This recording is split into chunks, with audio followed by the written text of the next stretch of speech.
This is a property that has had serious problems with damp. This is not something you see every day, but I'm going to explain why it's upstairs and everything about it in due course.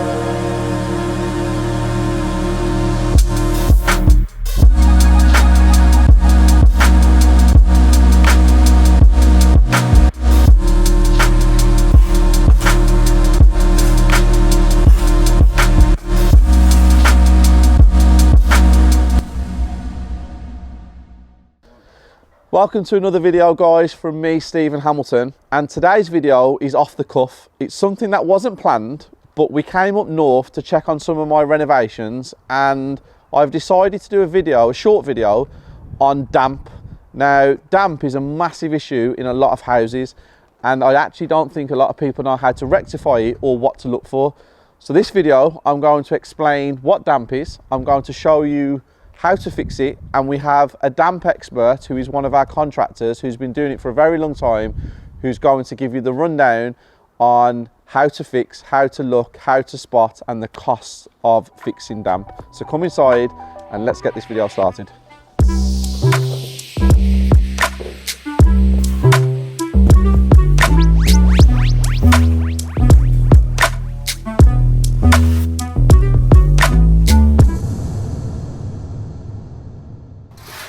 Here we are, guys, we're inside the property, and this is the property that has had serious problems with damp. We're with Darren. Thank you for doing this video. No problem. Massively appreciate it. How long have you been involved in damp, basically? Basically, the company's been going for about 12 years. Yep, so you will class yourself as an expert? Yeah, I would say so, yeah.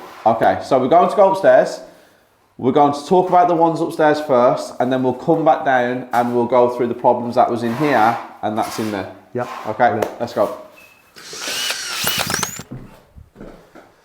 We're in the first bedroom, and if you look behind me, this is not something you see every day, but I'm going to explain why it's upstairs and everything about it in due course. So, first question, what is damp?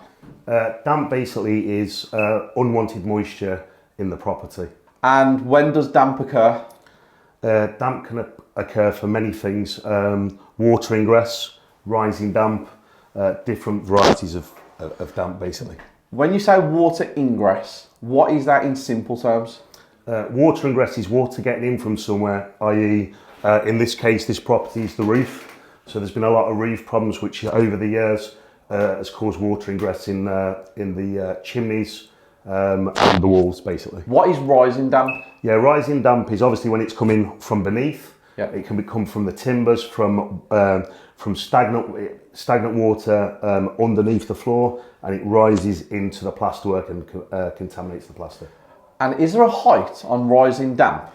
There is a height on rising damp. It normally never goes above 1.5 metres, very rarely, but averagely we knock off to 1 metre. Okay, and when you say knock off, you mean the plaster on the walls? Yeah, so the procedure is when we discover that there's damp, we take the plaster off the walls to a minimum of 1 metre up to 1.5 metres. Okay, perfect. Next question. If I'm buying a property, Yeah. and I am a newbie investor or Yeah. someone who doesn't have much experience, how do I spot damp in a house?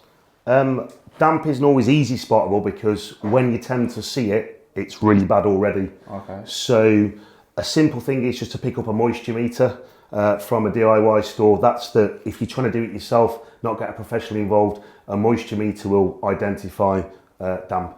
What's the cost of a moisture meter? It can be anywhere between £20 from Screwfix or B&Q to £500 for a professional one.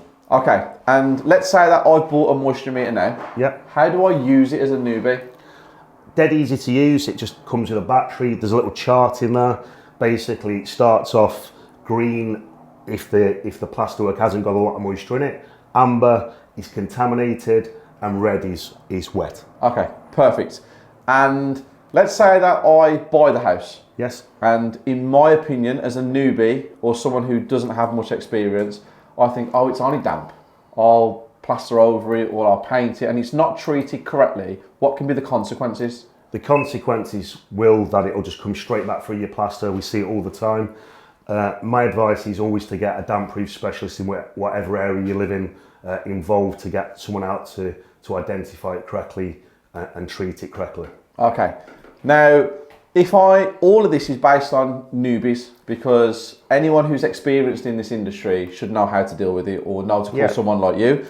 But again, if I'm a newbie and I buy the property and I don't treat it and it comes back again, what are the cost implications to me? Yeah, the cost implications, the longer you leave it, the more it's going to cost because it will spread. Yeah. It never rectifies itself.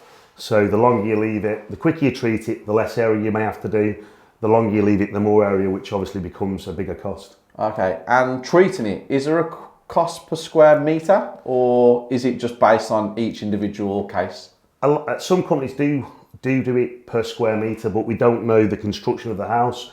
So I personally do it as and when going to do a survey on the property. Okay, now my advice, because I've bought many houses with damp, that is great advice, because a lot of people will view a house, they will say there's damp in a certain wall, and someone over the phone will quote per square metre.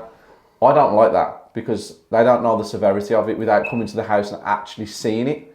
So I like what you've just said, because I think that getting someone to the property, a professional like Darren, and then getting a quote is the best way to move forward with damp. Yeah, 100%. Okay.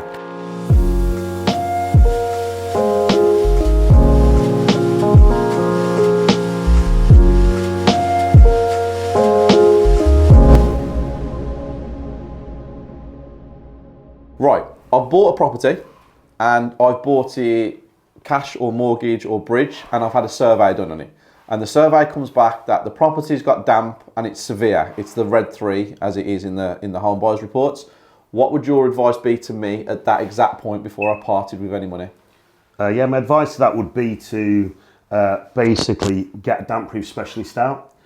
Some come out for nothing and will do you a survey, and hopefully they get the job at the end of it. Some of your larger companies will charge you for an in-depth report, but I still think that would be the best thing to do. Is there a cost for an in-depth report that you know of? Yeah, locally in Lancashire and the Northwest, it can range anywhere between £85 to £130. Okay.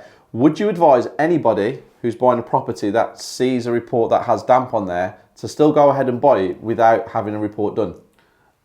It depends on how deep your pockets are. Okay. I think, you know, if you think to yourself, right, it doesn't really matter, I've got the house for a bargain, I would proceed, but 99% of the time I would say definitely get a survey done, because if it's severe, it can cost upwards of £7,000 or £8,000. To rectify? Yeah. Okay. Now, different types of damp. You mentioned a couple of things earlier on. This wall behind us. So this wall was pretty severe, wasn't it? This wall was very bad, yeah. And can you explain to everybody what it was and why it looks like this today and what actually is on that wall, please?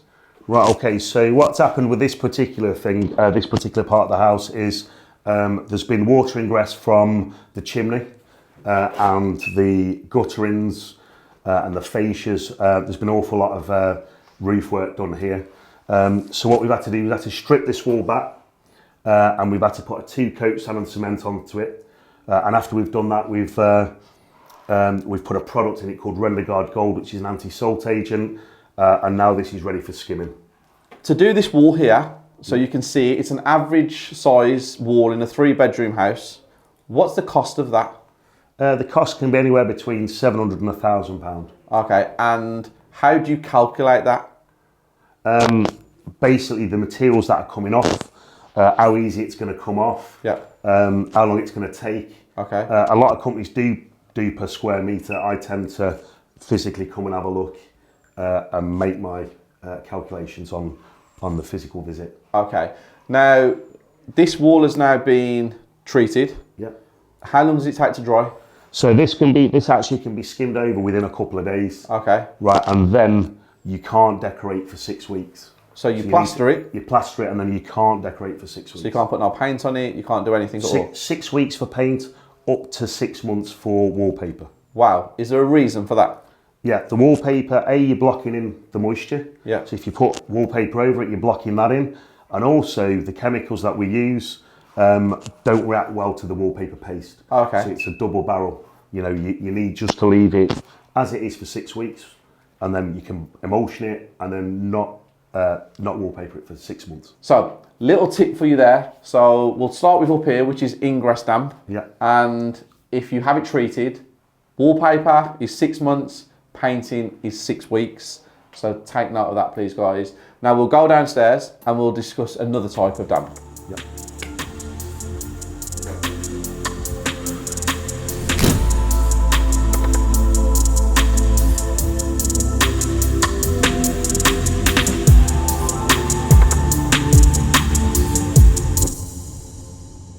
Now we're downstairs.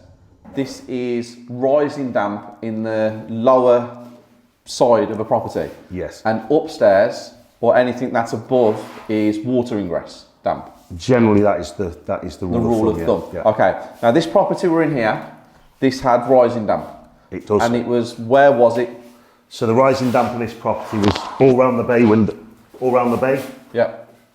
going round to where the radiator was here, Okay. into this area by the fireplace. So it was literally a U shape in here, wasn't it? U-shaped in here, yeah. And what was the height of it? Well, obviously the standard height is 1 metre to 1.2 metres. And what did you do in here? What height did you treat it to? In here we treated to 1.2 metres where we could on the side, Yeah. and the rest was up to where you can see where the Yeah. ledge is here. So how did you treat, or how do you treat rising damp? So this procedure was, you know, we take all the skirting boards off, take all the plaster off to the recognised height. We do a chemical injection with a damp-proof cream. Then we do a 2-coat sand and cement with a product again, the same as the upstairs one, Render Guard Gold. Okay. And what was the chemical injection? The chemical injection our company uses is a chemical injection called Dry Zone. Okay, and explain to everybody at home how that happens, because you drill into the brick, don't you? You drill into the mortar beds roughly at 4 inches apart, Yeah. and then it obviously just moves apart and expands. That's Okay. the whole idea of it. And is that the typical way to treat rising damp? Is that how everybody does it across the board? There's different ways of doing it. As a company, we always use this. It's the old-fashioned way of doing it. It's a little bit slower, a little bit more methodical, but I believe myself that it's the best way to do it. Some companies for quickness use membrane systems, Okay. which is basically for me just blocking it out. I don't personally use them. I've seen a lot of them fail more than this method. Okay. Now, condensation is a big issue, isn't it? Yeah. In this property, you can see it.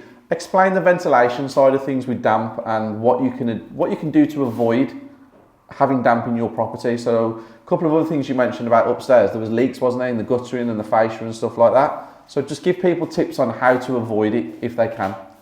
With the upstairs, the main thing to consider is the maintenance of the outside of your property.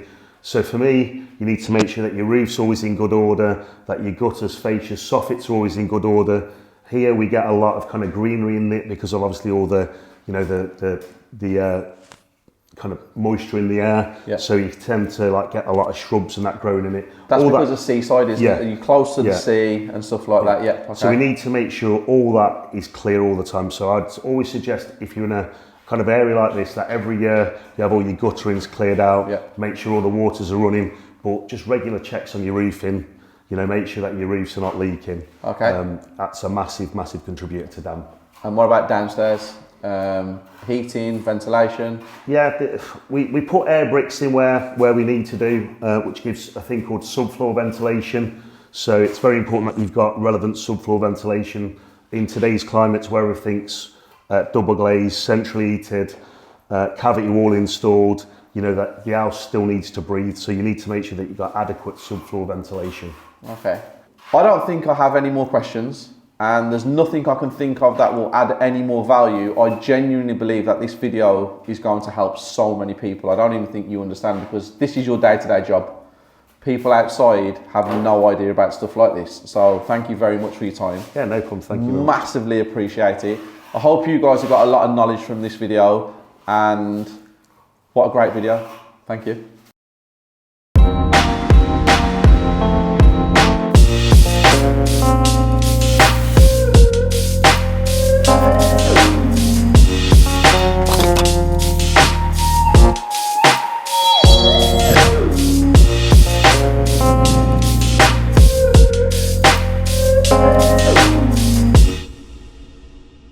there you have it. Another video is complete, and this video I believe was something that needed to be put out because my phone and emails go crazy on messages about damp, especially from Property Circle members, because it's something that not a lot of people know a lot about. So I hope you've enjoyed it and found some very, very useful tips in there. On that note, I'm signing out, and I hope that you guys subscribe to this channel, smash that like button, and if you have any questions, leave a comment below and I will answer whoever messages.